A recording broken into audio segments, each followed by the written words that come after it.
Hello everyone, welcome to the class and I hope all of you are good. तो आज जो है वो गणेश चतुर्थी है और आप सभी को गणेश चतुर्थी की बहुत बहुत शुभकामनाएं।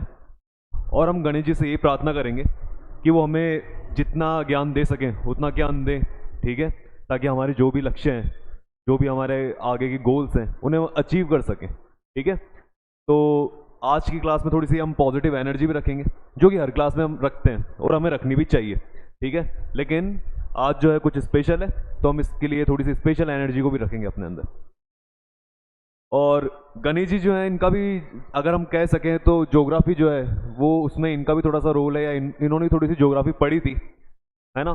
तो इनको भी थोड़ा सा आइडिया था कि मुझे जैसे हम देखते हैं, एक एग्जांपल बताता हूँ आपको। ये जो है किसकी सवारी करते हैं? मूषक की। मूषक मतलब चूहे की सवारी करते हैं। और गणेश जी ने पढ़ा था, कहीं पे पढ़ा होगा, कि जब भी अर्थक्वेक आता है तो जमीन के अंदर सिस्मिक वेव्स बनती है। याद है, रिसेंट क्लास में पढ़ा था हमने। तो जो सिस्मिक वेव्स होती हैं, जो प्राइमरी सेकेंडरी जो हमने वेव्स पढ़ी थी, तो होता क्या है, जमीन के अंदर ये भूकंप आने की वजह से जो जमीन के अंदर रहने वाले, ठीक है, हमको तो बाद में पता लगता है, लेकिन जमीन के अंदर जो जानवर रहते हैं जैसे कि चूहा, तो इन्हें थोड़ा सा पहले पता लग जाता है। और पहले पता होने की वजह से ये मूवमेंट स्टार्ट कर देते हैं, ये बता देते हैं, इनका जो मूवमेंट होता है वो बता देता है। जैसे बिल से निकल के बाहर आ जाते हैं, सारे चूहे एक साथ बाहर निकलेंगे, भगेंगे इधर उधर, तो उससे हमें आइडिया हो जाता है कि जो थोड़े टाइम बाद क्या आने वाला है, भूकंप आने वाला है। तो या तो कुछ घंटे पहले ऐसा करते हैं, या कुछ दिन पहले भी इनको थोड़ा सा पता चल जाता है। तो इन्होंने रखा होगा मूषक को, ये सोच के कि जैसे गणेश जी जो हैं वो थोड़े से बलवान है, थोड़े से मोटे हैं, ठीक है। तो इन्होंने देखा होगा कि मैं तो इतनी जल्दी भग नहीं सकता, अचानक से भूकंप आएगा, मुझे तो थोड़ा पहले ही पता लगना चाहिए। तो इन्होंने ऐसे ही थोड़ा पहले पता रखने के लिए अपनी सवारी किसको बनाया? चूहे को बनाया, है ना, क्योंकि चूहा जो है बिल में रहता है। मान लीजिए कभी गणेश जी सो रहे हैं, ठीक है, अब चूहा तो भग गया, गणेश जी को कैसे पता लगे? तो इस चीज़ को देखते हुए इनके पिताजी जो कि शिव जी, उन्होंने सोचा होगा कि मेरे को भी एक ऐसा जानवर रखना चाहिए, ठीक है, एक ऐसा एनिमल रखना चाहिए खुद के साथ में, जो भी कहाँ पे रहता हो, जमीन के अंदर रहता हो, ताकि कभी भी ऐसी कोई सिस्मिक एक्टिविटी होए अर्थक्वेक वाली, तो मुझे पता लग सके। तो उन्होंने क्या करा, ताकि मुझे अगर शिव जी को पता लग जाएगा तो गणेश जी को थोड़ा सा बता देंगे कि उठ जा और हमें यहाँ से चलना चाहिए। हालांकि अर्थक्वेक वगैरह और ये चीज़ें इन पे कोई भी काम नहीं करती, ठीक है, ये उससे भी ऊपर है, लेकिन फिर भी मैं आपको एक थोड़ा सा ज्योग्राफी के नज़रिए से बता रहा हूँ। तो वो क्या करेंगे, जैसे ही कोई सिस्मिक एक्टिविटी होएगी, तो जो स्नेक है, जो उनके गले में स्नेक रहता है शिव जी के, तो सांप को पता लग जाता है और वो भी बिल से बाहर निकल कर आ जाते हैं। तो वो आगे शिव जी को बताएंगे और शिव जी जो है वो इनको उठा देंगे। तो ऐसी चीज़ें जो है, मतलब हम यहाँ पे थोड़ा सा क्या कर रहे हैं, ज्योग्राफी को हमने इनसे रिलेट करके देख लिया, क्योंकि अभी अभी रिसेंटली हमने किसके बारे में पढ़ा था? अर्थक्वेक के बारे में पढ़ा था। तो आप सभी को गणेश चतुर्थी की बहुत बहुत शुभकामनाएं, ठीक है। तो आज का जो लेक्चर है उसको स्टार्ट करते हैं आगे। जय हो गणेश जी महाराज की, ठीक है। तो लास्ट जो हमने लेक्चर देखा था उसके अंदर हमने किसके बारे में पढ़ा था? हमने एक तो कॉन्टिनेंटल ड्रिफ्ट थ्योरी देखी थी, ठीक है। उसके बाद में हमने क्या देखा था? Convectional current theory. उसके बाद में हमने देखा था सी फ्लोर स्प्रेडिंग। तो ये कुछ चीज़ें थी जो हमने देखी थी। मैंने ये आपको इसलिए पढ़ाया था क्योंकि मैंने बताया कि जब भी हम वॉल्केनो माउंटेन्स वगैरह क्यों बने हैं, ओशियंस रिजिस कैसे बनी है, ठीक है, ओशियंस के अंदर वॉल्केनो कैसे बनी, ये बहुत सारी चीज़ें जब हम पढ़ते हैं तो इसको पढ़ने के लिए हमारा जो बेसिक है वो हमारा तैयार होना चाहिए। और वो जो बेसिक है वो प्लेट्स होती हैं, ठीक है, कि हमें थोड़ा सा बाद में पता लगा कि जो ये हमको लैंड मास दिखता है ये एक साथ नहीं है पूरा, ये भी क्या है, टुकड़ों में बटा हुआ है। इनकी प्लेट्स बनी हुई है, लिथोस्फेयर पूरा एक साथ नहीं है, लिथोस्फेयर की प्लेट्स बनी हुई है, अलग अलग प्लेट्स हैं, वो एक दूसरे जुड़ी हुई है। तो हमने ये पढ़ा और उसको पढ़ते पढ़ते हमने तीन थ्योरीज देखी। तीन थ्योरीज के हम एंड में चल देते बिल्कुल, ठीक है। जो सी फ्लोर स्प्रेडिंग वाली थ्योरी थी उसके एंड में चल देते, और एंड के अंदर हम उसके क्या देख रहे थे? एविडेंस को देख रहे थे। और एविडेंस में मैंने आपको उसमें सबसे पहला एविडेंस जो बताया था वो क्या बताया था मैंने? सी फ्लोर ड्रिलिंग, ठीक है, कि सी फ्लोर में जब ड्रिलिंग, मतलब सी फ्लोर ड्रिलिंग मतलब जब हम ऑयल वगैरह निकालने के लिए सी फ्लोर में जाते हैं नीचे की तरफ, तो वहां पे अगर जाके स्टडी करते हैं हम, नीचे की तरफ जाके स्टडी क्या करना, ये देखना कि जो ओशियन की रिज है, ठीक है, जहाँ से वॉल्केनो, जहाँ से धीरे धीरे से वॉल्केनो निकलता है और जमता चला जा रहा है, तो ये चेक करना कि क्या इसके पास की जो रॉक्स हैं वो सच में न्यू है क्या, ठीक है। और उससे अगर आप दूर जाओगे तो क्या वो ओल्ड मिलेगी, फिर वो क्या आपको वेरी ओल्ड मिलेगी, ओल्ड फिर वेरी ओल्ड, इस तरह का हमने कुछ देखा था। वो सी फ्लोर ड्रिलिंग मतलब समुद्र के अंदर जाते हो और तो आप थोड़ा ड्रिल करते हो तो आपको पता लगता है वहां से रॉक निकाल के। लेकिन वो जो रॉक्स होती है उनकी स्टडी कैसे करी जाती है? कैसे पता चलेगा हमको कि रॉक जो है पुरानी है और ये रॉक जो है नहीं है? आप मान लीजिए यहाँ से एक रॉक उठा ली और यहाँ से एक रॉक ले ली, अब पता क्या चलेगा ये रॉक पुरानी है, ये रॉक नहीं है। तो वो भी ज्योग्राफर्स उसको किस तरह से पढ़ते हैं, मैंने आपको उसमें एक वर्ड लिखवाया था लास्ट में, पैलियो मैग्नेटिज्म। ठीक है, तो पैलियो मैग्नेटिज्म जो होता है ये एक तरीका होता है जिससे आप क्या करते हो, कोई भी रॉक होती है उसके अंदर की, ठीक है, मैग्नेट को चेक करते हो कि उसकी जो मैग्नेट है वो किस तरह से अलाइन हो रखी है, मतलब वो मैग्नेट जो है किस तरह से बनी हुई है। क्योंकि हमें क्या पता होता है कि कोई भी अगर एक मैग्नेट होती है, आपने कभी बेसिक साइंस में पढ़ा होगा 8th-9th क्लास में, कि जो मैग्नेट होती है उसमें दो पोल होते हैं। ठीक है, एक तो कौन सा पोल होता है, साउथ पोल, और एक कौन सा होता है, नॉर्थ पोल। और हमेशा मैग्नेट में फिक्स से मिलेगा ही मिलेगा। तो ऐसे ही हर रॉक के अंदर भी क्या होता है, एक तो नॉर्थ पोल होता है और एक कौन सा पोल होता है, साउथ पोल होता है। तो पैलियो मैग्नेटिज्म में हम ये पता करते हैं कि ये जो रॉक है इसके अंदर नॉर्थ पोल किधर की तरफ है। ठीक है, ऐसे हम पता करते हैं कि नॉर्थ पोल किधर की तरफ है, और उससे हमें आइडिया होता है कि कौन सी रॉक नई है, कौन सी रॉक पुरानी है। और ये हम अभी हम पढ़ेंगे, क्योंकि मैंने आपको कल लास्ट में यही बताया था कि पैलियो मैग्नेटिज्म के बारे में पढ़ने को जब हम शुरू करते हैं तो उससे अच्छा हम सबसे पहले जियो मैग्नेटिज्म के बारे में पढ़ें, कि पूरे अर्थ के ऊपर जो मैग्नेटिक फील्ड है वो किस तरह से रहती है, अर्थ जो है पूरा एक मैग्नेट की तरह बिहेव करती है, क्या रीजन है, क्या कारण है, वो सारी चीजें आज देखते हैं। तो हम आज एक तो पढ़ेंगे जियो मैग्नेटिज्म के बारे में, ताकि हमें पैलियो मैग्नेटिज्म समझ में आ सके। आप क्या करें, आप जब इसके अंदर लिख रहे हैं एविडेंस के अंदर, तो आपने सी फ्लोर ड्रिलिंग लिख लिया, फिर पैलियो मैग्नेटिज्म लिख लिया। पैलियो मैग्नेटिज्म में आप ये बात लिख लो क्या, कि it is the study of old rocks to find magnetism in it, है ना। It is the study of old rocks to find magnetism in it, ताकि उसमें मैग्नेटिज्म को फाइंड कर सकें। और या आप इसमें लिख सकते हो to find the magnetic alignment. ठीक है, मैग्नेटिक अलाइनमेंट इन इट, कि जो मैग्नेट है वो कैसे अलाइन हो रखी है, कैसे सेट हो रखी है। नॉर्थ पोल ऊपर की तरफ है उस मैग्नेट, उस रॉक के अंदर, जैसे मान लो मुझे चट्टान मिली तो इसमें मैग्नेटिक पोल जो नॉर्थ पोल है वो ऊपर की तरफ है या नीचे की तरफ है।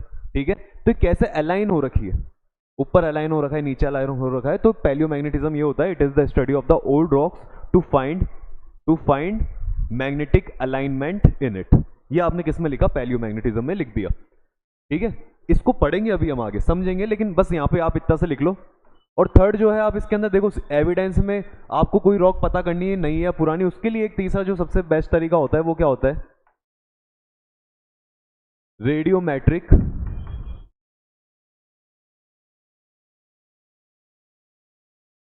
एजिंग। ठीक है, रेडियोमेट्रिक एजिंग या रेडियोमेट्रिक डेटिंग कह दो इसको, एजिंग की जगह। इसमें तो रेडियोमेट्रिक एजिंग लिख देना, और इसमें लिख, या फिर और करके लिख लो आप इसको, और कार्बन डेटिंग, या रेडियोमेट्रिक डेटिंग भी कहते हैं, रेडियोमेट्रिक एजिंग कहते हैं, कार्बन डेटिंग इसको कहते हैं, है ना। तो कार्बन डेटिंग जो है ये क्या होता है, रेडियोमेट्रिक वाला तरीका क्या है, रेडियोमेट्रिक डेटिंग का मतलब डेट बताना। ठीक है, उसको एक समय देना कि ये चीज़ जो है ये कितनी पुरानी है। रेडियोमेट्रिक एजिंग जो होता है ये भी एज बताता है कि कितनी पुरानी चीज़ है। ये दोनों सेम ही बात है, बस लिखा मैंने अलग अलग है। ठीक है, लेकिन आप किसकी डेट बताते हो, आप ये डेट बताते हो फॉसिल्स की। किसकी डेट बताते हो, फॉसिल्स की। आप रॉक की डेट नहीं बता सकते, जो रॉक है एक्चुअल में, जो रॉक है उसकी डेट नहीं बता पाओगे, पर उस रॉक के अंदर जो फॉसिल्स हैं, कोई जानवर मरा होगा, या फिर क्या बोलते हैं कोई पेड़ वगैरह जो है वो वहाँ पे मर के उस रॉक के अंदर मिक्स हो गए होंगे। ठीक है, और वो उसके अंदर ही चट्टान में दबे हुए हैं। अब उनकी जो हड्डियां हैं वो भी आपको वहीं मिल रही है, चट्टान के अंदर ही दबी हुई मिली। तो आप क्या करते हो, अगर आपको उस रॉक की डेट निकालनी तो आप उसकी डेट निकालते हो कि जो हड्डी वगैरह है ये कितने टाइम पुरानी है, या फिर जो यहाँ पे प्लांट है कितने टाइम पुराना है। अब बात होती है कि हम ये कैसे पता करते हैं। तो एक्चुअल में एक एटम होता है जिसका नाम होता है C14। उस एटम का नाम क्या होता है, C14। C14 जो होता है ये डीके होता रहता है। डीके का मतलब मैंने आपको समझाया था, डीके मतलब क्या होता है कि जो एटम्स होते हैं ये धीरे धीरे खुद में से क्या रिलीज करते रहते हैं, हीट रिलीज करते रहते हैं, और हीट रिलीज करने की वजह से इनकी जो लाइफ है वो भी थोड़ी थोड़ी क्या होती चली जाती है, कम होती चली जाती है ना। तो ऐसे ही ये होता है, C14 जो होते हैं इनमें से भी हीट निकलती है और इनकी लाइफ कम होती चली जाती है। और जितने भी लिविंग थिंग्स हैं, जितनी भी लिविंग थिंग्स हैं, चाहे से प्लांट हो या एनिमल, सबके अंदर आपको C14 देखने को मिल जाएगा। तो जितनी भी लिविंग थिंग है उनमें C14 है। तो आप क्या करो, जैसे हम तो मान लो मर गए, लेकिन सालों बाद, हजारों सालों बाद क्या होगा, हमारी जो हड्डियां वगैरह होगी उसमें आपको C14 का एटम मिल जाएगा। और C14 के एटम की स्टडी करो कि ये एटम कब बना होगा, जब मेरी बॉडी बनी होगी तब तो उस समय मेरी बॉडी में मिला होगा ये, और अब ये डिके होके कितना टाइम हो गया इसको। तो इस तरह की कोई साइंटिफिक एक थोड़ा सा प्रोसेस होता है, उससे आप क्या करते हो, पता कर लेते हो कि कोई भी जो चीज़ है, कोई भी रॉक जो है या कोई भी फॉसिल है वो कितना पुराना है। इसी प्रोसेस को अपन क्या कहते हैं, कार्बन डेटिंग या फिर रेडियोमेट्रिक एजिंग या रेडियोमेट्रिक डेटिंग, है ना, वॉट आप इसका कुछ भी नाम दे सकते हैं। तो इस तरह की चीज़ होती है जिसमें आप C14 की क्या करते हैं, स्टडी करते हैं। तो ध्यान रखना, कभी अगर आपको पूछ ले एग्जाम में आ जाए कि फॉसिल फ्यूल्स की जो एज बताने के लिए कि कितना पुराना है ये, उसके लिए अगर कोई स्टडी करी जाती है तो उसे क्या कहते हैं, तो उसे रेडियोमेट्रिक एजिंग, रेडियोमेट्रिक डेटिंग या कार्बन डेटिंग। क्योंकि अगर हम स्पेशल कार्बन के बारे में कर रहे हैं जैसे यहाँ पे C14, तो उसको कार्बन डेटिंग भी कह सकते हो आप। ओके, आया समझ में। और कार्बन ही क्यों लिया, क्योंकि ये हर लिविंग थिंग के अंदर मिलता है, चाहे से प्लांट हो या फिर चाहे से एनिमल हो, और इसकी लाइफ भी अच्छी होती है, ठीक है, मतलब बहुत लंबे हजारों साल बाद जाके क्या होता है, पूरा डीके हो पाता है, इसलिए हम इसकी स्टडी कर पाते हैं। तो आपके पास ये तरीके हैं जिससे आप किसी रॉक के बारे में पता कर सकते हो नई है या फिर पुरानी है। लेकिन हमें क्या पढ़ना है, हमारा जो आज मेन टारगेट है वो किसके बारे में, पैलियोमैग्नेटिज्म के बारे में। तो मैंने आपको बताया अगर आपको पैलियोमैग्नेटिज्म पढ़ना है तो सबसे अच्छा है आप किससे स्टार्ट करें उसको, जियो मैग्नेटिज्म। तो आज का जो हमारा पहला टॉपिक है वो आ गया क्या, जियो मैग्नेटिज्म।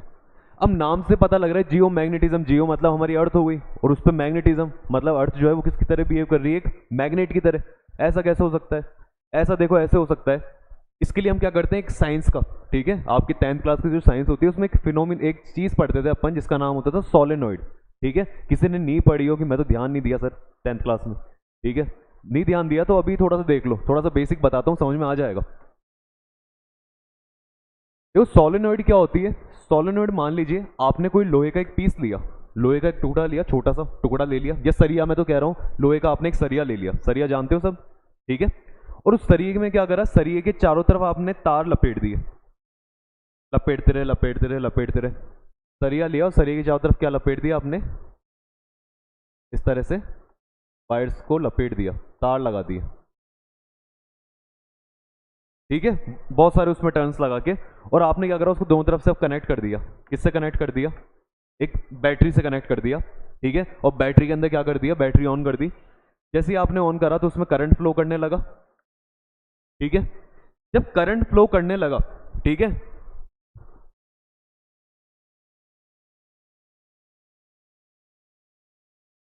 करंट जब फ्लो करने लगा, करंट फ्लो तो एक्चुअल में क्या होता है वहां पे, करंट फ्लो जब करता है तो करंट तो कोई चीज है नहीं, करंट तो कोई चीज वैसे है नहीं भाई। आप कहोगे करंट फ्लो कर रहा है मतलब कुछ ना कुछ तो वहां पे फ्लो कर रहा है, वहां पे एक्चुअल में कौन फ्लो करते हैं, इलेक्ट्रॉन्स। कौन फ्लो करते हैं, इलेक्ट्रॉन्स। भाई करंट फ्लो कर रहा है तो करंट तो कोई ऐसा कुछ भाई किसी ना किसी चीज से तो बना है, ठीक है। तो वो क्या होते हैं, इलेक्ट्रॉन्स होते हैं, इलेक्ट्रॉन्स फ्लो करते हैं, इस वजह से हमें लगता है कि वहां पे कौन फ्लो कर रहा है, करंट फ्लो कर रहा है। तो मैंने लिखा करंट फ्लो, है ना, इलेक्ट्रॉन्स फ्लो, इलेक्ट्रॉन्स फ्लो करने लगे।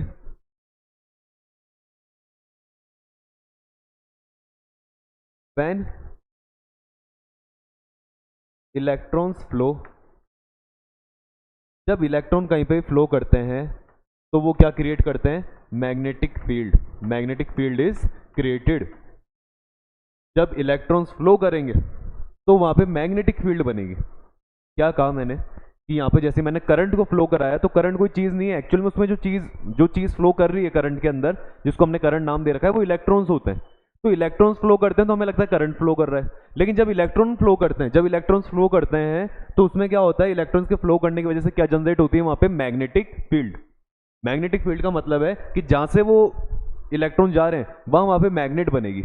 अब मैग्नेट बनने, देखो मैंने क्या करा, यहाँ पे इतने सारे टर्न्स लगा दिए तो यहाँ पे मैग्नेट जनरेट होने लगेगी। मैग्नेट बनने की वजह से क्या होगा, ये ऐसी मैग्नेट बनेगी जिसमें इधर की तरफ आपको नॉर्थ पोल मिलेगा और इधर की तरफ क्या मिलेगा, साउथ पोल। और होता क्या है, जब मैग्नेट बनती है तो इसके अंदर जो मैग्नेट की लाइंस होती है, ठीक है, वो हमेशा नॉर्थ से किधर की तरफ जाती है,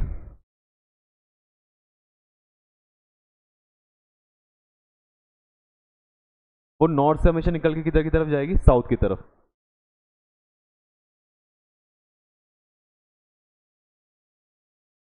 नॉर्थ से निकल के किधर की तरफ जाती है, साउथ की तरफ।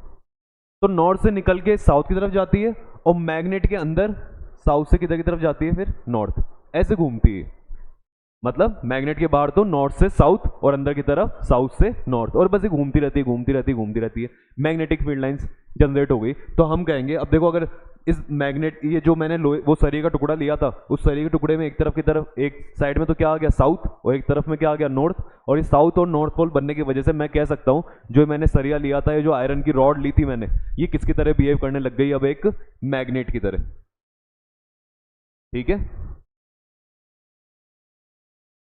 बार मैग्नेट, बार मतलब वो जो पीस है वो किसकी तरह बिहेव कर रहा है, मैग्नेट की तरह। क्यों करता है, रीजन बता दी। तो थोड़ा सा हमने साइंस देखी 10th क्लास की, लेकिन आप बोलते हो कि जियोमैग्नेटिज्म में कहाँ काम आ रहा है, कहाँ इलेक्ट्रॉन्स फ्लो कर रहे हैं जो अर्थ के अंदर मैग्नेट जनरेट हो रही है।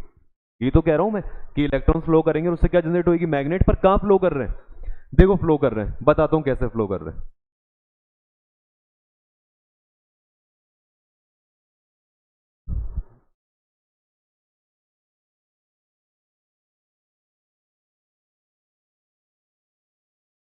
अर्थ को हम आधा बना रहे हैं, ठीक है, पूरा नहीं बनाएंगे, आधा बनाते हैं।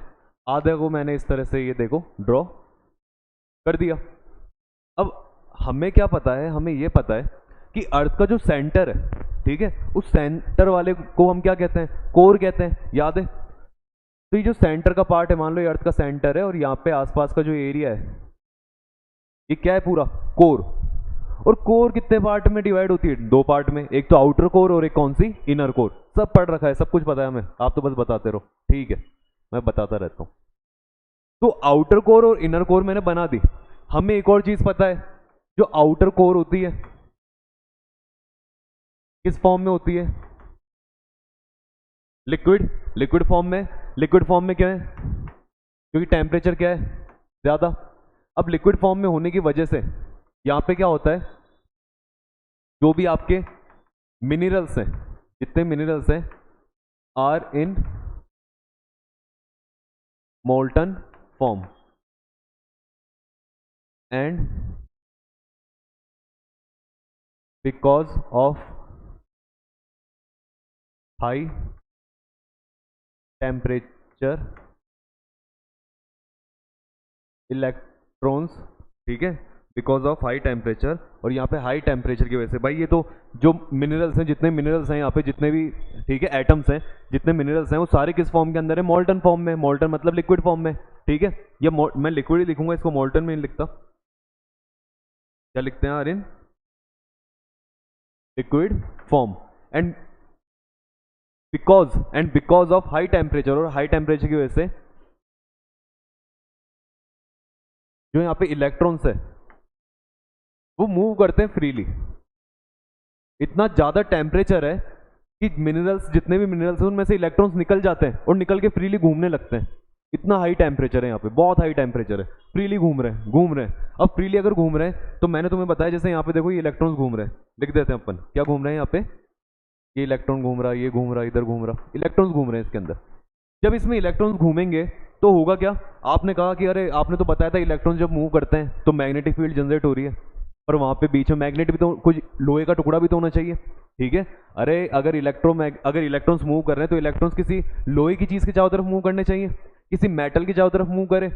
कोई लोहा हो, कोई मेटल हो, सिल्वर हो, कॉपर हो, एल्यूमिनियम हो, कोई मेटल का टुकड़ा होना चाहिए ना। है मेटल यहाँ पे, का है मेटल, अरे पढ़ रखा है भाई तुमने, क्या पढ़ रखा है कि जो इसका इनर कोर है, जो इसका इनर कोर है, यहाँ पे हमको क्या देखने को मिलता है, नाइफ, याद है नाइफ। और नाइफ में Ni का मतलब क्या था, निकल, और Fe का मतलब क्या था, आयरन। आया याद। और अगर आप निकल आयरन जो कि मेटल है, ठीक है, इन मेटल के चारों तरफ अगर इलेक्ट्रॉन्स को घुमाओगे तो वही बात होगी जो अभी सोलेनॉइड में समझाई थी कि मेटल के चारों तरफ जो इलेक्ट्रॉन्स घूमेंगे तो मेटल किसकी तरह बिहेव करने लग जाएगा, किसकी तरह बिहेव करेगा, मैग्नेट की तरह। तो ये जो आयरन और निकल वाला जो इनर कोर है, इसके बारे में आप क्या लिखते हो, behave like magnet because of movement of electrons around it. किसकी तरह बिहेव करने लग गया, मैग्नेट की तरह बिहेव करने लग गया, क्योंकि इसके चारों तरफ कौन घूम रहे हैं, इलेक्ट्रॉन्स घूम रहे हैं। तो अंदर ये जो इनर कोर है ये क्या बिहेव कर रहा है, मैग्नेट की तरह। अब मैग्नेट जो होगा, आप कहोगे कि अगर मैग्नेट बनी है, अगर मैग्नेट बनी है तो उसमें दो तो पोल होने चाहिए, एक तो नॉर्थ पोल होना चाहिए और एक कौन सा होना चाहिए, साउथ पोल। आप बताओ फिर नॉर्थ पोल साउथ पोल का है, बताते हैं, देखो समझो आराम से। ये चीज आ गई यहां तक समझ में, कैसे मैग्नेट बनी? देखो आएगा, ये भी अब आगेगा समझ में। हम एक अच्छी सी क्या करते हैं, ड्राइंग बनाते हैं इसकी।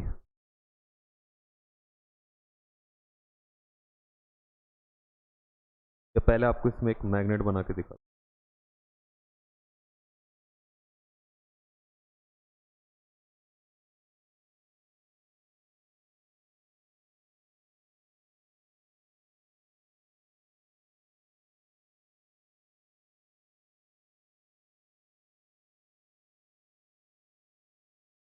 ठीक है, ये मैंने माना कि इसमें मैग्नेट बनी, हालांकि ऐसे मैग्नेट आपको दिखेगी नहीं क्योंकि बनी हुई है, लेकिन मैंने बना दी यहाँ पे और कहा कि इस यहाँ पे जो मैग्नेट जनरेट होती है उस मैग्नेट में इधर की तरफ होता है साउथ पोल और इधर की तरफ होता है नॉर्थ पोल। अरे सर ये क्या बता रहे हो, गलत बता रहे हो। ऊपर तो नॉर्थ पोल पढ़ा था हमने, नीचे क्या पढ़ा था, साउथ पोल। गलत नहीं बता रहा, ठीक है। मैग्नेट के अकॉर्डिंग, मैग्नेट के अकॉर्डिंग जो अर्थ में मैग्नेटिक फील्ड है, ठीक है, वो ऊपर की तरफ साउथ में रहती है और नीचे की तरफ क्या किस में रहती है, नॉर्थ के अंदर। अगर आपने जो पहले चीज पढ़ी थी उसके अकॉर्डिंग चले अपन, तो अपन ने पढ़ा था अर्थ की एक्सिस। अर्थ की एक्सिस पढ़ी थी जिस पे अर्थ क्या रहती है, जिसके अकॉर्डिंग घूमती है। क्या वो सीधी होती है? क्या सीधी घूमती है अर्थ? नहीं, थोड़ा सा क्या रहती है, टिल्ट रहती है। कितने डिग्री पे? 23.5 पे। तो मैंने क्या करा, देखो ये टिल्ट कर दिया इसको, कितने डिग्री पे, 23.5 पे। पर ये जो मैंने बताया ये क्या चीज है? अरे सर आपने ये तो बताई है, जियोग्राफिकल एक्सिस। ज्योग्राफिकल एक्सिस मतलब वो एक्सिस जिस पे ये ज्योग्राफिकल मतलब घूम रही है, ठीक है। लेकिन वो वाली बताओ हमको, तो कौन सी वाली? इसको अलग कलर से बनाते हैं। आप तो हमको बताओ मैग्नेट वाली। तो मैग्नेट वाली देखो ये रही,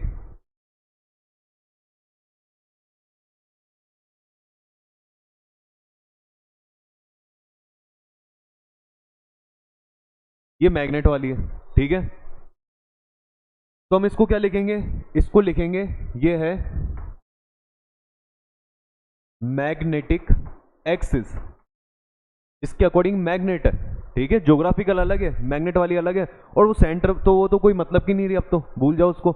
लेकिन वो उसको हम क्यों याद रखते हैं, क्योंकि हमें पता है जो सेंटर वाली है उससे ज्योग्राफिकल एक्सिस जो है वो कितने डिग्री पे गिरी हुई है, 23.5 पे। और जो ये मैग्नेटिक वाली होती है ये इस ज्योग्राफिकल वाली से, इस ज्योग्राफिकल वाली के साथ में कितने डिग्री का एंगल बनाती है? लगभग 10 से 11 डिग्री का। सर 10 से 11 डिग्री का एग्जैक्ट बताओ। एग्जैक्ट नहीं बताऊंगा, अभी समझाऊंगा क्यों नहीं बता रहा एग्जैक्ट। पर अपन कितना याद रख रहे हैं, लगभग कितना बनाती है, 10 to 11 डिग्री। किससे?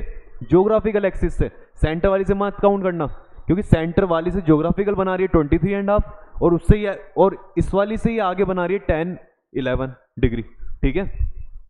तो मैंने वो भी बताऊंगा क्यों मैंने 10-11 लिखा, पूरा सही से क्यों नहीं लिख रहा इसको मैं। लेकिन हमें समझ में आ गया, ठीक है। आपने बताया ये दोनों एक्सिस अलग अलग होती है, मतलब सर अब जो हम पढ़ते आ रहे थे, क्या पढ़ते आ रहे थे कि इधर की तरफ तो होता है जियोग्राफिकल, समझना फुल फॉर्म नहीं लिख रहा मैं, जियोग्राफिकल नॉर्थ पोल। सही बात है कि ज्योग्राफी के हिसाब से इधर नॉर्थ पोल है, हाँ सही बात है। इधर की तरफ क्या पढ़ते हैं, ज्योग्राफिकल साउथ पोल। अच्छी बात है, समझ में आ रहा है हमको। लेकिन ये जो है मैग्नेट, आप कह रहे हो मैग्नेट ऐसे उल्टी है, तो इसका मतलब क्या हो गया, यहां पे क्या हो गया, आप इसको कहोगे ये है मैग्नेटिक साउथ पोल, और इसको क्या कह दूंगा, मैग्नेटिक नॉर्थ पोल। आ गया समझ में, ठीक है। इस तरह से चीजें चलती है, इस तरह से बात हो रखी है। बात आई कि अगर क्या बोलते हैं इधर साउथ है तो हमने फिर उसको साउथ ही नाम दे देना चाहिए था ना। अगर उधर मैग्नेटिक साउथ है तो हम उसको साउथ ही नाम दे देते, हमने उसको नॉर्थ क्यों नाम दिया? कंफ्यूजन करना है क्या? इतना कंफ्यूजन करना जरूरी है क्या? अरे कंफ्यूज नहीं करना चाहते थे, आपको पता होता है। देखो आपको क्या पता होता है कि मैग्नेट में क्या होता है। अगर मान लीजिए इधर मेरे पास मैग्नेट है और ये साउथ है और इधर वाली कौन सी है, नॉर्थ, और अगर मैं इसके पास एक और मैग्नेट लेके आऊंगा जिसमें इधर नॉर्थ है और इधर साउथ है, तो ये भगेंगे एक दूसरे से, क्योंकि नॉर्थ नॉर्थ कभी एक दूसरे को अट्रैक्ट नहीं करेगा, ये दूर हो जाता है, पढ़ा है अपन ने। सेम ऐसा ही क्या होगा कि अगर मैं इधर रखता हूँ साउथ और इधर क्या रखता हूँ नॉर्थ, इधर साउथ और इधर क्या रखा नॉर्थ, तो भी भगेगा, क्योंकि साउथ साउथ भी एक दूसरे को भगाएगा। बट लेकिन अगर मैंने रखे अपोजिट में, इधर साउथ है इधर नॉर्थ है, और दूसरी मैग्नेट रखी जिसके अंदर इधर की तरफ साउथ है और इधर की तरफ नॉर्थ है, तो ये अट्रैक्ट होगा। और इसका उल्टा भी अगर मैं बनाता हूँ कि इधर की तरफ नॉर्थ है ये साउथ है, और इधर की तरफ नॉर्थ है और ये साउथ है, तो भी एक दूसरे से क्या होंगे, ये अट्रैक्ट होंगे। पढ़ा है हमने ये, ठीक है। तो मैग्नेट में क्या होता है, कोई मैग्नेट जो होती है वो हमेशा नॉर्थ वाला जो उसका पॉइंट है ना, वो साउथ की तरफ जाने की कोशिश करेगा। नॉर्थ वाला किधर की तरफ जाने की कोशिश करेगा, साउथ की तरफ। मान लो मैं एक कंपास लेकर आया, क्या लेकर आया, एक कंपास, है ना। अब जो मेरा कंपास है, कंपास जानते हो आप सब, जो डायरेक्शन बताता है कि किधर की तरफ नॉर्थ है किधर की तरफ साउथ है। हम क्या करते हैं, कंपास के अंदर मैग्नेट ही लगा के रखते हैं। क्या लगा के रखते हैं, मैग्नेट। अब सोचिए अगर कंपास में मैग्नेट लग रही है, या इसको मैं चलो इस तरह से ड्रॉ करता हूं टिल्ट करके। अगर कंपास में क्या लग रही है, मैग्नेट लगी हुई है, ऐसा कंपास होता है उसमें मैग्नेट, या उसके अंदर क्या करता है वो, आप चलो ये भी नहीं देखते, अगर आप कंपास का भी देखोगे ओरिजिनल वाला, तो उसमें बस एक एरो बना रहता है ऐसे, और एरो जो होता है ना वो एक्चुअल में नॉर्थ को शो करता है। ये हमको याद ही रखना होता है। कंपास जब भी जो ज्योग्राफर्स होते हैं उन्हें पता होता है कंपास में एक एरो ही होता है, और वो एरो हमेशा किसकी तरफ शो करेगा, आपको नॉर्थ की तरफ। तो हमें बाकी तीन का डायरेक्शन पता लग जाता है कि उसके अपोजिट फिर क्या हो जाएगा, साउथ हो जाएगा, ऐसे हमें पता लग जाता है। अब मैं कह रहा हूं अगर मैं कंपास लेके मान लो अर्थ के ऊपर आके खड़ा हो गया,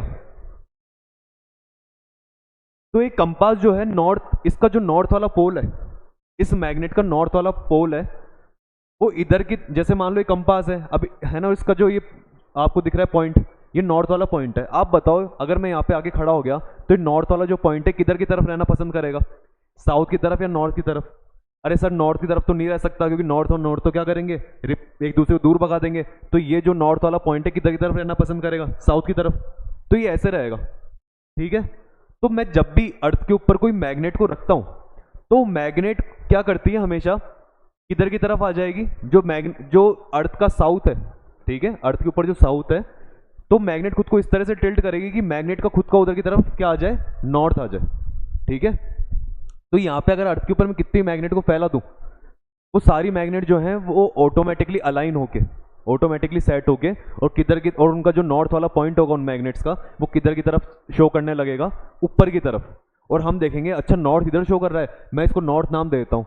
पर हमें बाद में पता लगा कि वो नॉर्थ उधर क्यों शो कर रहा था, वो नॉर्थ इधर इसलिए शो कर रहा है क्योंकि एक्चुअल में अर्थ के अंदर उधर की तरफ कौन बैठा है, साउथ बैठा है, और नॉर्थ और साउथ एक दूसरे को अट्रैक्ट कर रहे हैं। हालांकि है ना, तो हमने क्या करा, नाम तो पहले रख दिए कि उधर की तरफ हमने उसको नॉर्थ नाम रखा, क्योंकि मैग्नेट का जो नॉर्थ वाला है वो हमेशा उधर की तरफ ही जा रहा है। पर हमको बाद में रीजन पता लगा कि एक्चुअल में अर्थ के अंदर इधर की तरफ कौन बैठा है, साउथ बैठा है। लेकिन ठीक है, कर दिया तो कर दिया, तो वो बन गया ज्योग्राफिकल नॉर्थ पोल और ये बन गया मैग्नेटिक साउथ पोल। लेकिन फिर भी क्या दिक्कत है, हमें क्या पता होना चाहिए कि जो अर्थ है, अर्थ बिहेव करती है लाइक ए जाइंट मैग्नेट। सही बात है, एक बड़ी मैग्नेट की तरह क्या कर रही है, बिहेव कर रही है। सेकंड बात क्या कहते हो, सेकंड आपको इसके रीजन समझ में आ गया क्यों बिहेव कर रही है, क्योंकि वो इलेक्ट्रॉन्स वगैरह जो मूव करते रहते हैं वो अपन ने पीछे वाले में देख लिया, तो ये किस तरह से मैग्नेट बनी वो हमको पता लग गया। मैंने बताया 10 से 11 डिग्री पे क्या रहता है, ये 11 डिग्री पे झुका रहता है, किससे, from geographical axis. Geographical axis से कंपेयर करोगे तो कितने डिग्री पे झुकाव मिलेगा आपको, 10 से 11 डिग्री पे। फिक्स क्यों नहीं होता, फिक्स इसलिए नहीं होता क्योंकि आप देखो ये जो इलेक्ट्रॉन्स इसमें मूव कर रहे थे, ये जो इसमें इलेक्ट्रॉन्स मूव कर रहे हैं कि बिल्कुल एकदम एक दूसरे के बिल्कुल लाइन में चल रहे हैं क्या, कि एक दूसरे के पीछे पीछे चलते जा रहे हैं बिल्कुल लाइन में, लाइन नहीं तोड़ेंगे, इधर उधर नहीं भागेंगे, नहीं। ये जो आउटर कोर है बहुत बड़ा है और इसमें इलेक्ट्रॉन्स भाग रहे हैं इधर उधर बहुत तेजी से।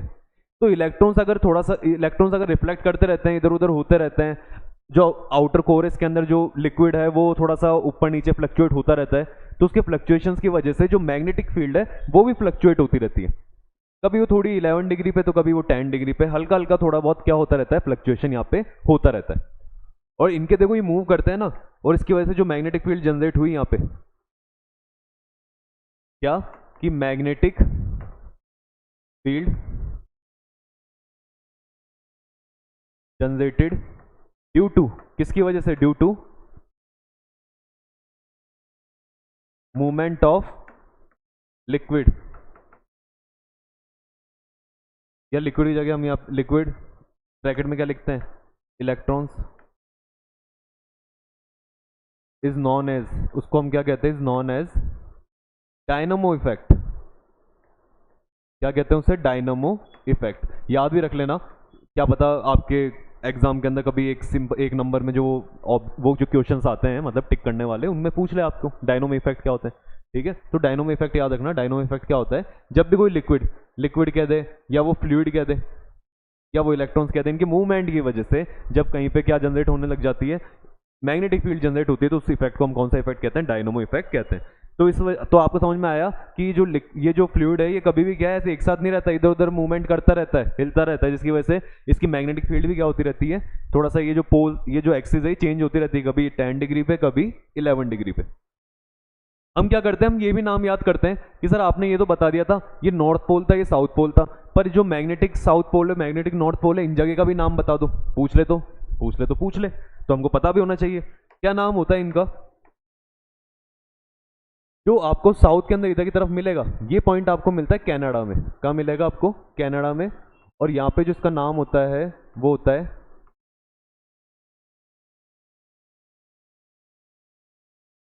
एक मिनट, बैथुरेस्ट आइलैंड। कौन सा आइलैंड पे मिलता है ये, बैथुरेस्ट आइलैंड पे। तो कनाडा में एक बैथुरेस्ट आइलैंड है, उस बैथुरेस्ट आइलैंड के ऊपर आपको क्या देखने को मिलता है, ये पॉइंट देखने को मिलता है, कौन सा वाला, मैग्नेटिक साउथ जो पॉइंट है। और जब आप इधर आते हो मैग्नेटिक नॉर्थ वाले पॉइंट पे, तो ये आपको कहाँ देखने को मिलता है, ये आपको देखने को मिलता है अंटार्कटिका, क्योंकि नीचे तो आपको पता है अंटार्कटिका ही है। अंटार्कटिका में कौन सी जगह, अंटार्कटिका में जो जगह है उसका नाम है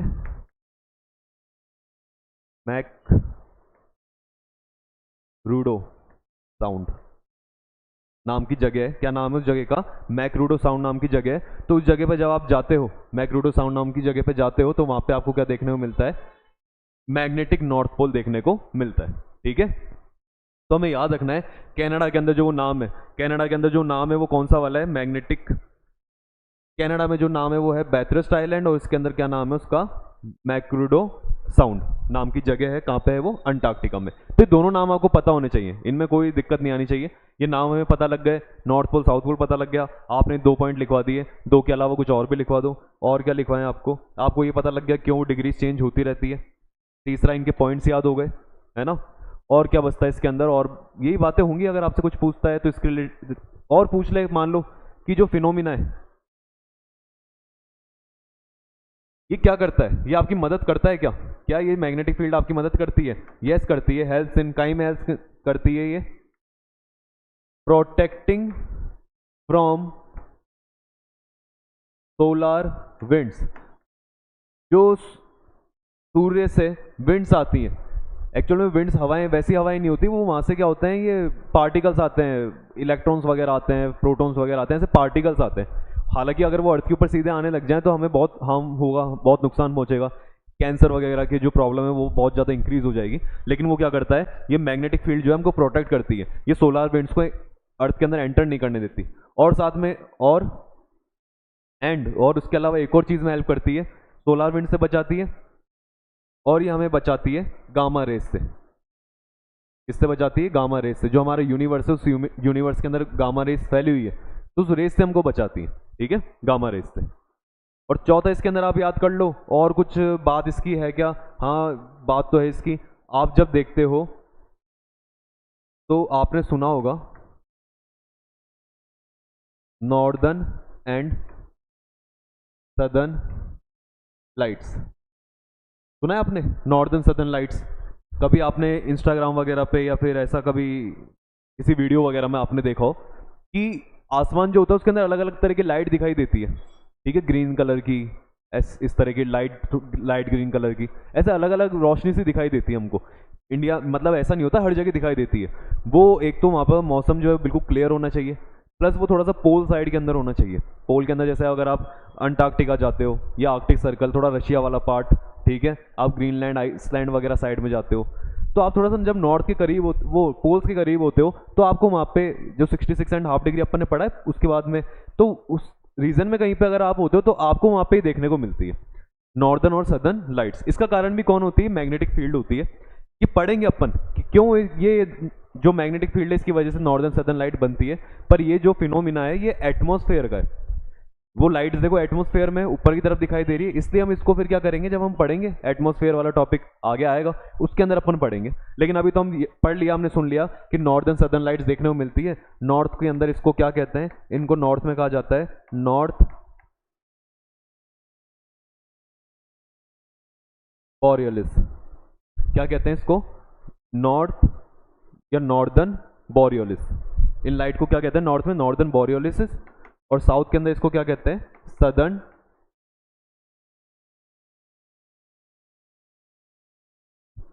सदर्न ऑस्ट्रेलियस। ठीक है, तो नॉर्थ में इसको कहते हैं नॉर्दर्न बॉरियोलिस, नॉर्दर्न बॉरियोलिस, और साउथ के अंदर इसको क्या कहते हैं? सदर्न ऑस्ट्रेल्स। ठीक है, तो इनके नाम होते हैं। साउथ के अंदर इसको इस नाम से पुकारते हैं क्योंकि साउथ में अगर हम यहाँ जाएंगे तो हम इस रीजन में देखने को मिलेगी। अगर हम इधर साउथ में जाते हैं तो यहाँ हमको देखने को मिलेगी, इधर नॉर्थ में देखने को मिलेगी। नॉर्थ में इसको नॉर्दर्न बॉरियलिस का और साउथ के अंदर इसको सदर्न ऑस्ट्रेलिस का। ठीक है, तो ये चीज़ें आपको पता होनी चाहिए। किसके बारे में पता होनी चाहिए? अर्थ की मैग्नेटिक फील्ड के बारे में। और हमारा जो ये टॉपिक है जियो मैग्नेटिज्म वाला, इसके अंदर हमने सारी चीज़ें देख ली। इसके अंदर सर अगर आप ये बता दिए तो कुछ फैक्ट भी बता दो, तो फैक्ट भी देख लो, फैक्ट भी सुन लेते हैं। फैक्ट ये कहता है कि फैक्ट देखो क्या कहता है, from time to time, from या फ्रॉम मत लिखो इसको, आप इसको लिखते हैं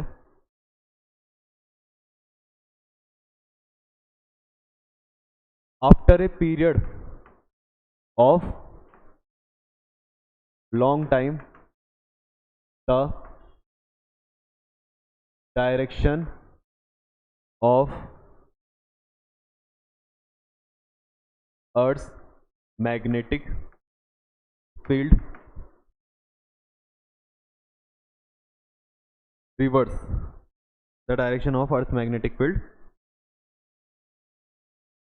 रिवर्सेस। क्या होता है? टाइम टू टाइम ये देखा गया है कि अर्थ की जो मैग्नेटिक फील्ड है, जिसमें नॉर्थ वो साउथ ऊपर की तरफ है, मैग्नेट वाले की बात कर रहा हूँ, मैग्नेट में साउथ ऊपर है नॉर्थ नीचे है, वो क्या होता रहता है, ये टाइम टू टाइम चेंज होता रहता है। मतलब ये उल्टा हो जाता है। ठीक है, फिर थोड़े टाइम बाद हमको क्या देखने को मिलता है कि साउथ इधर आ गया, नॉर्थ उधर चला गया।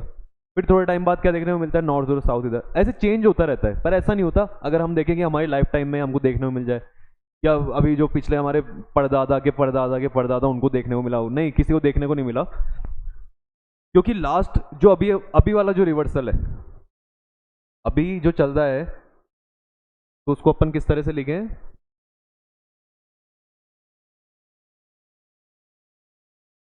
टूडेज। ठीक है,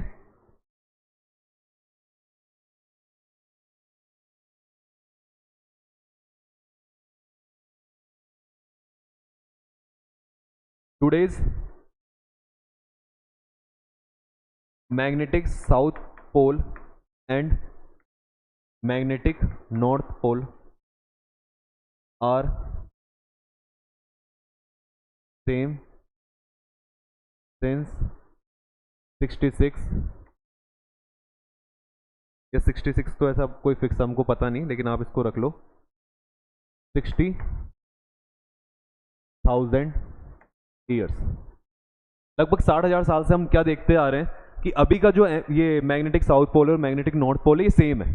ठीक है, today's magnetic south pole and magnetic north pole are same since 60,000 years. 60,000 साल से हमको ये देखने को मिलता है जो हमने डायग्राम बनाया। फिर आप कह रहे हो सर फिर तो ये चेंज वेंज भी होते हैं क्या? हाँ, 60,000 साल पहले अलग था। कितना अलग था? तो ये बदलते गए। अब हमको बिल्कुल ऐसा याद नहीं रखना, लेकिन हमको क्या पता रहता है, हम कहते हैं टिल नाउ, लगभग अब तक 176 reversals of magnetic poles as occurred. अब तक लगभग 176 रिवर्सल हो चुके, 176 इन 76 मिलियंस, लगभग 76 मिलियंस के अंदर कितने रिवर्सल हमको देखने को मिल गए? 176 रिवर्सल देखने को मिल गए। कितने ईयर्स में? 76 ईयर्स में। और तुम्हें पता है क्यों घूम रहा है? क्योंकि अंदर जो आउटर कोर है वो उसके अंदर इलेक्ट्रॉन्स मूव करते जा रहे हैं, तो वो तो उस पर डिपेंड कर रहा है कि इसकी मैग्नेटिक फील्ड कैसे रहने वाली है। अभी 60,000 साल से वो लगभग सेम से है, इसलिए हमको उतने पे दिखाई दे रहा है, लेकिन उससे पहले अलग तरीके से रोटेशन होता होगा, तो उसकी वजह से क्या होता होगा? अगर रोटेशन जैसे मान लो अभी तो यूँ हो रहा है, लेकिन जैसे ही रोटेशन घूम जाएगा तो पोल चेंज हो जाएंगे, ठीक है? वो फिर नॉर्थ अलग हो जाएगा, साउथ ऐसे ही होता है, नॉर्थ अलग हो जाएगा, साउथ अलग हो जाएगा। कि अगर क्या होता है, इलेक्ट्रॉन्स का रोटेशन चेंज हो जाता है कि पहले इलेक्ट्रॉन्स मान लो यूँ जा रहे हैं, लेकिन अब यूँ आ गए, तो फिर नॉर्थ और साउथ चेंज हो जाते हैं फिर। तो ये तो इलेक्ट्रॉन्स के रोटेशन में डिपेंड करता है कि कैसा रहने वाला है बाकी। लेकिन हमको पता है अब तक टोटल हमने जो हमारी हिस्ट्री में हमने देखा तो 176 रिवर्सल हुए हैं लास्ट 76 मिलियन ईयर्स के अंदर।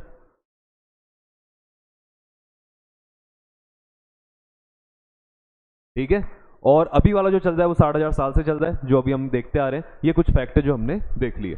तो आपका जियो मैग्नेटिज्म वाला टॉपिक तो यहाँ पे समाप्त होता है। लेकिन आपने कहा था सर जियो मैग्नेटिज्म आपने पढ़ाया, लेकिन आप भूल गए। आपने क्यों पढ़ाया? क्योंकि आप पढ़ाने वाले थे हमको पैलियो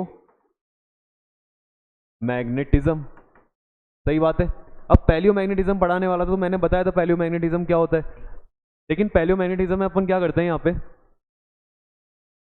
ओशियन जो होता, कल अपन ने एक डायग्राम देखा था जिसमें क्या था, नीचे की तरफ साइडों में देखो आपकी क्रस्ट थी, ठीक है, और क्रस्ट के सेंटर में क्या देखने, यहां से ये लिथोस्फेरिक प्लेट थी,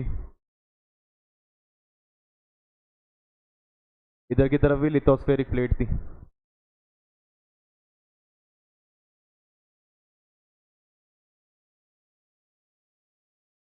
और नीचे की तरफ ही कौन सा स्फीयर था?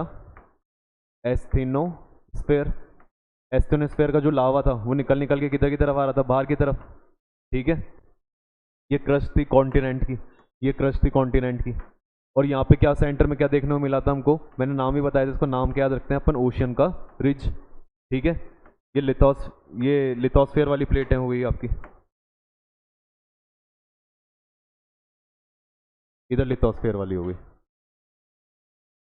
ठीक है। अब जैसे से लावा बाहर की तरफ आ रहा है, लावा आके क्या होता जा रहा है, यहाँ पे जमता चला जा रहा है।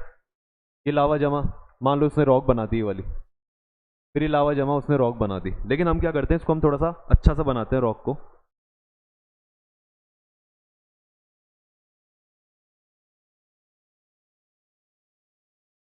ये मान लो रॉक बन गई, इधर फिर एक रॉक बनी।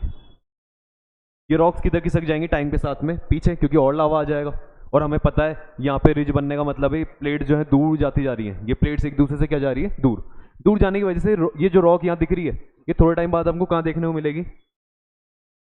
ये थोड़े टाइम बाद हमको देखने को मिलती है इस जगह पे,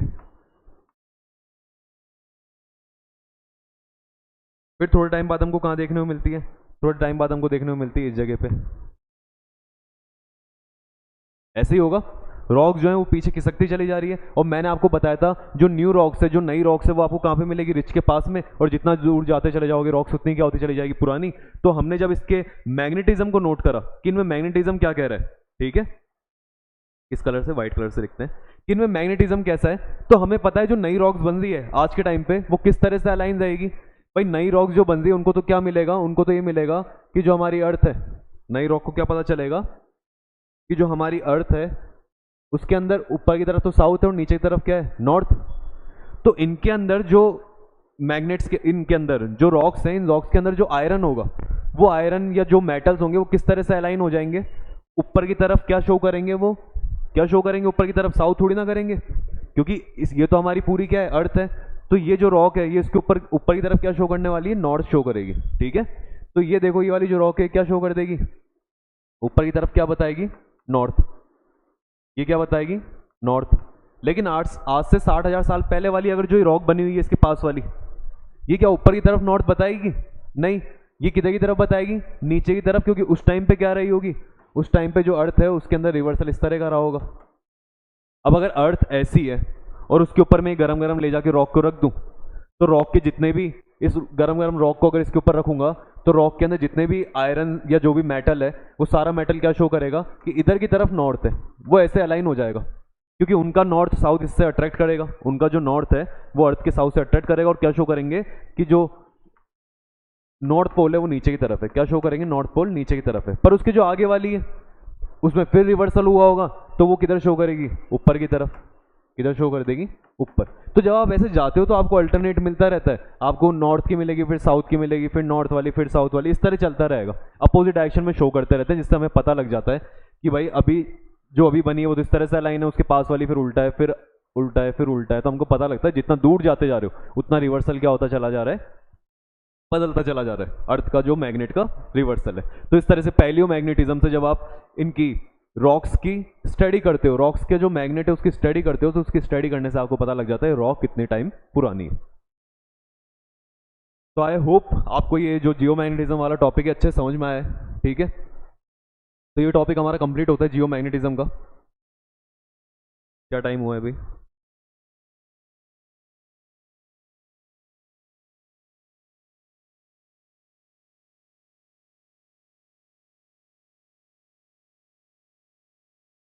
अब जो हमारा अगला टॉपिक है वो प्लेट टेक्टोनिक थ्योरी का है, ठीक है। लेकिन ऐसा करता हूँ जैसे अभी थोड़ा सा ही लेक्चर जो है बीच में रोकना पड़ेगा मुझे, ठीक है, क्योंकि जो ऑफलाइन क्लासेस है वो स्टार्ट होने वाली है, थोड़ा सा लेट हो गया इसको रिकॉर्ड करने में। लेकिन अपन ऐसा करते हैं, जियो मैग्नेटिज्म वाला आपका टॉपिक हो गया, इसको आप पढ़ लो, ठीक है, क्योंकि एक सेपरेट टॉपिक है, इससे भी क्वेश्चंस बन जाते हैं और ये टॉपिक भी अच्छा खासा बड़ा टॉपिक है, तो हम इसके बारे में पढ़ लिए। अब हम क्या करेंगे, अगली क्लास में देखते हैं फिर प्लेट टेक्टोनिक थ्योरी के बारे में। वो क्लास भी थोड़ी जो है वो बड़ी होगी, अगर मैं मान लो अभी स्टार्ट भी कराता हूँ तो पॉसिबल नहीं होगा कि उसको मैं आधे घंटे में या फिर 45 मिनट्स में उसको खत्म कर पाऊँ, क्योंकि बड़ी क्लास होगी उसकी प्लेट टेक्टोनिक थ्योरी की। जो भी हमने अभी पीछे का पढ़ा है, हमने जो कॉन्टिनेंटल ड्रिफ्ट थ्योरी पढ़ी थी, ठीक है, उसके बाद में कन्वेक्शनल वाली पढ़ी थी, सी फ्लोर स्प्रेडिंग और जियो मैग्नेटिज्म, इन सबका जो एक मिक्सअप है, अब इन सबका जो मिक्सअप है वो काम आएगा उसके अंदर, ठीक है, प्लेट टेक्टोनिक थ्योरी के अंदर। तो हम उसको पढ़ते हैं, ठीक है। कल मिलेंगे, कल उस लेक्चर को आप देखना और चीज़ें जो है वो समझना, क्लियर करेंगे। मिलते हैं, ओके, बाय।